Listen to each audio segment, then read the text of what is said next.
we had to create a prototype game console that was obviously not going to be the final design of the hardware because we didn't know what Xbox was ultimately going to look like, but at the same time, looked nothing like a PC.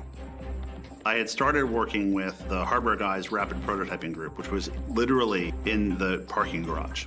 And they had like built a temporary structure and a bunch of parking spaces and like made it like a little office. So I went to this area where the artists were, and they were having a remote control car race in the office. Around the desks, going right around.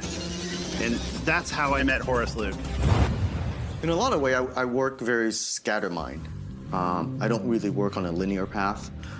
Most of my days spent with markers and paper and just doodling.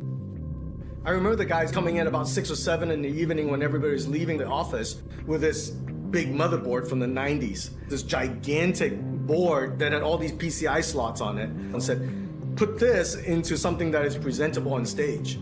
And I still remember staring at it going, what do I do with this thing? The traditional Microsoft product was very ergonomic-centric. The mouse, the keyboard. But with the Xbox, it was very different. It was about storytelling. There's a lot of people focused on what's this set-top box gonna look like in my living room. But that wasn't what we cared about. Horace was really interested in what was happening when you got sucked through that screen. The role of the designer, it was how to tell the story at a glance. That Microsoft is about to go into a space that is brand new to what Microsoft was accustomed to. Telling people that this thing is going to be the most badass thing you can imagine.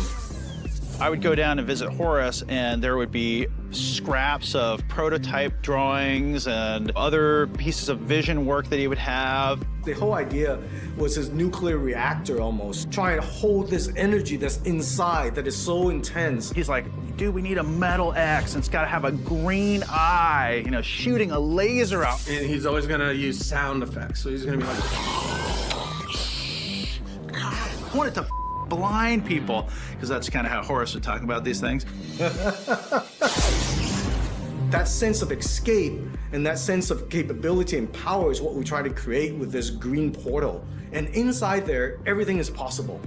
That was how we wanted people to feel when it's on stage. You could have shown up to GDC and plugged in a PC and tried to tell people it was a console, and not a single person in that audience, I don't even think we would have believed that that was really going to be a console. So we knew we needed to show something beautiful. People got to be able to tell in an instinct that this thing is called Xbox. What we ended up building was a 40-pound machined aluminum X that had been buffed to a chrome finish